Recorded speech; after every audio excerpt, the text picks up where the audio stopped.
अब सवाल ये है कि मणिपुर में क्यों राष्ट्रपति शासन लागू किया गया।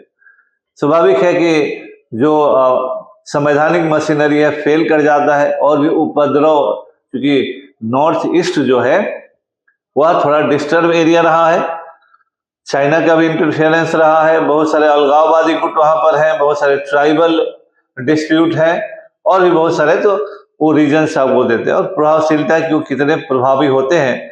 अगर राष्ट्रपति शासन लागू किया जाता है तो क्या वो अपने मूल लक्ष्य की प्राप्ति में सफल होते हैं, उन राज्यों में व्यवस्था लाई जाती है सही तरीके से या नहीं। का एक जो अंतिम पक्ष है कि evaluate it's effectiveness in the present times, वर्तमान समय में इसकी प्रभावशीलता का भी मूल्यांकन करें। अब इसमें जोड़ दिया गया कि वर्तमान समय में, केवल ये नहीं कि प्रभावशीलता इन जनरल, तो जो आज का समय है उसमें राष्ट्रपति शासन का क्या इफेक्टिव इम्पैक्ट होता है। तो आज के समय में राष्ट्रपति शासन को बहुत अच्छी नजरों से नहीं देखा जाता है। यह केंद्र के द्वारा राज्यों के आंतरिक मामले में हस्तक्षेप के तौर पर देखा जाता है और हमेशा, पहले भी हुआ है, हमेशा सही कारणों से ही राष्ट्रपति शासन नहीं लागू होता है। और केंद्र की नजर में कब किसी राज्य का शासन संविधान के अनुसार चलेगा या नहीं चलेगा, इसका कोई फिक्स्ड मापदंड नहीं है। फिर राष्ट्रपति शासन लागू करने से क्या समस्या का समाधान हो जाएगा, ये भी एक पक्ष होता है।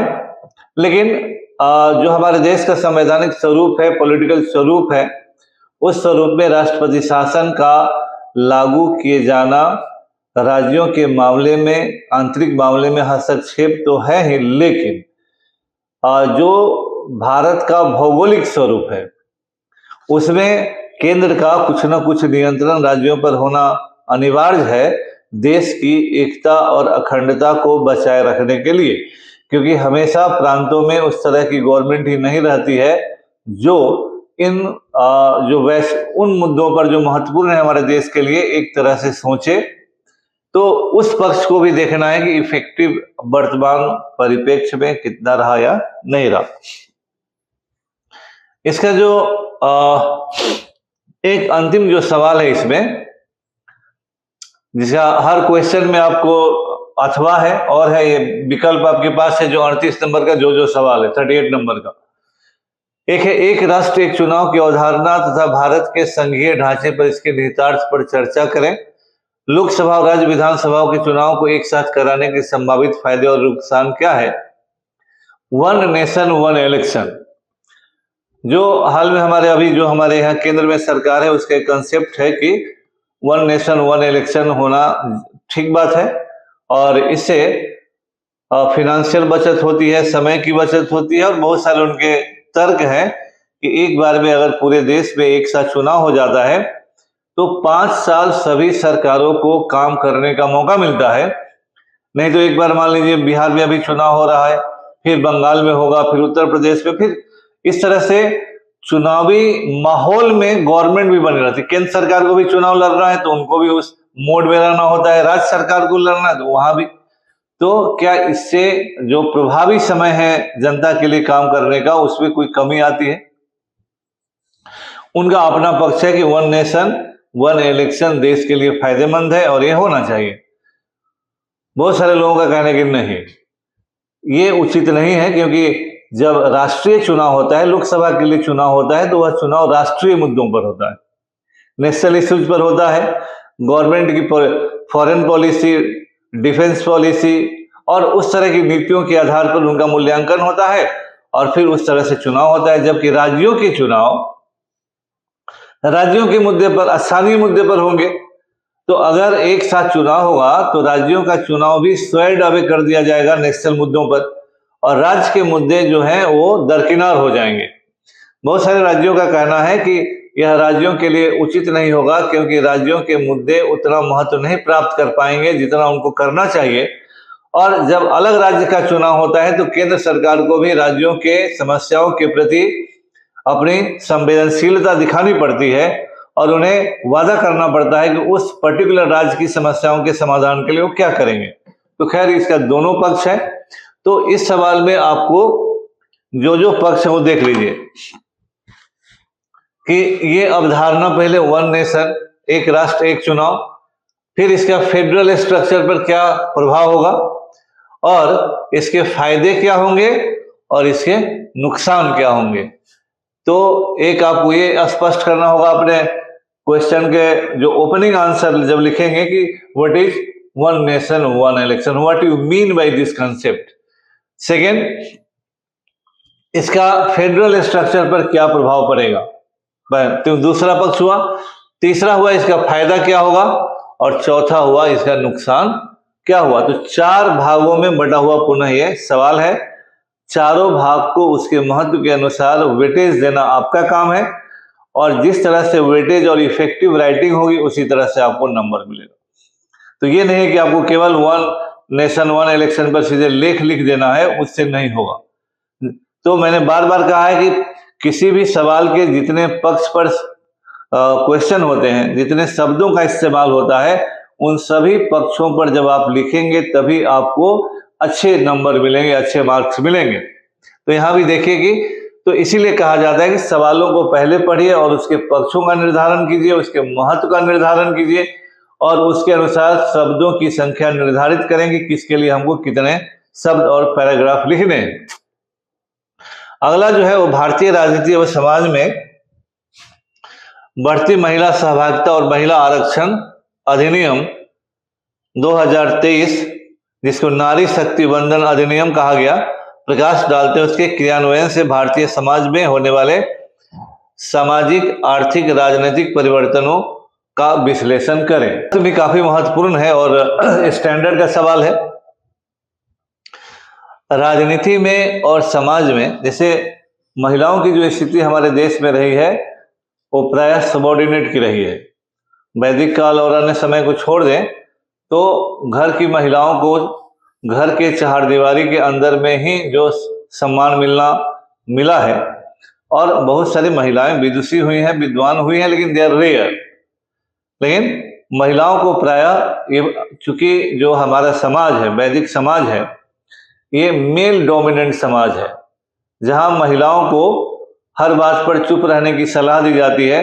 प्रायः आप घर में देखते होंगे कि हाँ, छोटा भाई भी है तो बड़ी बहन पर वो डोमिनेंट होता है, बाहर जाना होता है तो बहन बड़ी है लेकिन भाई छोटा सा साथ जाएगा। ये हमारा हर समाज का अपना अपना तौर तरीका होता है। Bharatiya Samaj normally male dominant समाज है मोस्ट ऑफ द एरिया में।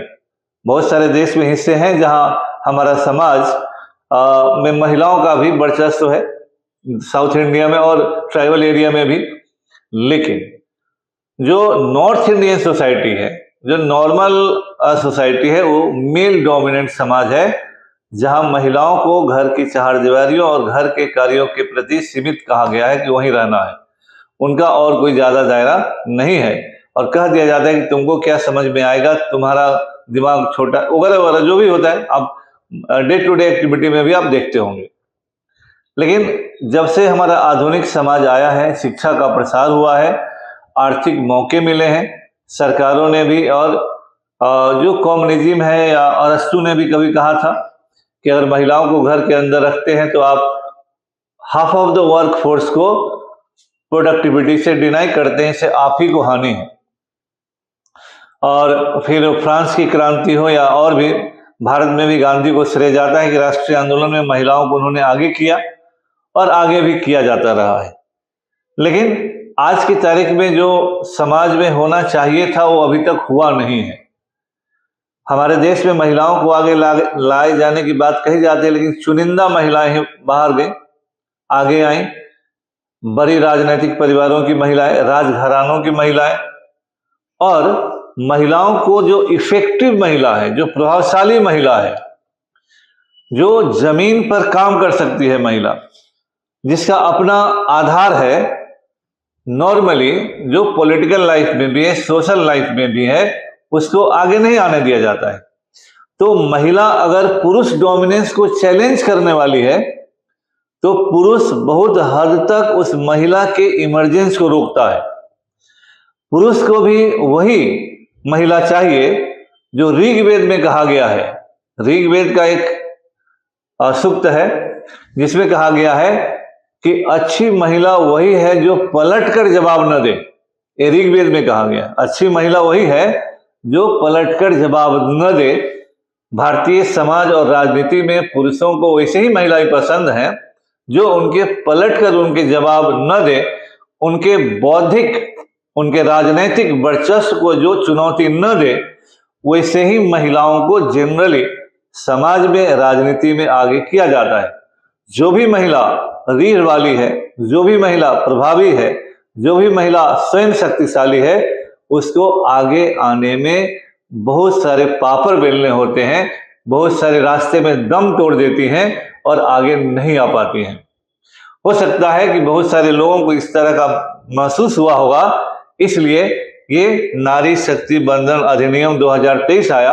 हालांकि महिला आरक्षण विधेयक कांग्रेस के रिजीम में भी पास हुआ था, लोकसभा में, राज्यसभा में नहीं पारित हो पाया। तो उस चीज को इन लोगों ने लाने का प्रयास किया है। अब 33% जो महिलाओं को आरक्षण मिलेगा, तो जब आप इफेक्टिव पावर का इस्तेमाल करते हैं, जब आपके पास वो ताकत होती है कि आप परिवर्तन ला सकें, तो उस समय वो शक्ति रियल होती है। तो भारत में जिस तरह से आरक्षण, या आपने पीछे देखा कि जाति आधारित जनगणना, और जिस तरह से आपने वीआईपी पार्टी को देखा, जिस तरह से आपने जीतन राम मांझी जी को देखा, जिस तरह से आपने उपेंद्र कुशवाहा जी को देखा, जिस तरह से चिराग पासवान जी को देखा, ये सारे लोग अपनी जातियों के आधार पर पॉलिटिकल हिस्सेदारी मांगते हैं। तो when you get the political हिस्सेदारी, जो राजनीतिक हिस्सेदारी आपको मिल जाती है, तो केक का जब हिस्सा मिल जाता है, आप मंत्री बनते हैं, सांसद बनते हैं, विधायक बनते हैं, then you try to dominate the political process, the administrative process, और जो आपके डिस्चार्ज करने की स्थिति होती है, जो आपके लिए उपलब्ध संभावनाएं होती हैं, आप उसको इस्तेमाल करते हैं। अब ये देखना होगा आगे चलकर कि जो 33% आरक्षण है, क्या बेदखल हुए पुरुष अपनी पत्नियों को लड़ाते हैं? जो हालत पंचायती राज अधिनियम में हुआ, अधिकांश जगह ऐसा ही हुआ कि महिला सीट है तो पुरुष डोमिनेंट है, तो अपने पत्नी को लड़ा दिया, और फिर आगे घर के बाहर मुखिया जी जा रहे हैं, तो क्या वैसा स्थिति यहां भी बनेगा? लेकिन महिलाओं को आगे बढ़ने में पुरुषों के कारण बहुत सारे दिक्कतों का सामना राजनीतिक जमीन पर है। यह हम लोग इफेक्टिव रूप से और प्रैक्टिकल रूप से देखते हैं कि जिन महिलाओं की अपनी जमीनें हैं, जिन महिलाओं के अपने रीढ़ हैं, जिन महिलाओं में स्वाभिमान है, जो महिलाएं पुरुष डोमिनेंस से आच्छादित नहीं हो सकती, जो अपना निर्णय ले सकती हैं, उनको आगे बढ़ने में बहुत भारी मुश्किल है, क्योंकि टिकट बांटने में तो पुरुष लॉबी ही होती है, और उसके प्रेफरेंस जग जाहिर हैं कि वो किस तरह के लोगों को आगे लाते हैं। यह वैसे ही है जैसे कोई आज बिहार में कोई सीट दलित हो जाता है, तो उस गांव का जो प्रभावशाली व्यक्ति होता है, वह अपने दलित को लड़ाता है और उसे जिताता है, और उसे केवल मूर्ति के रूप में रखता है, और सारा काम स्वयं करता है। आज राजनीतिक जीवन में चाहे किसी को अच्छा लगे, चाहे किसी को खराब लगे, यही हालत हो गई है।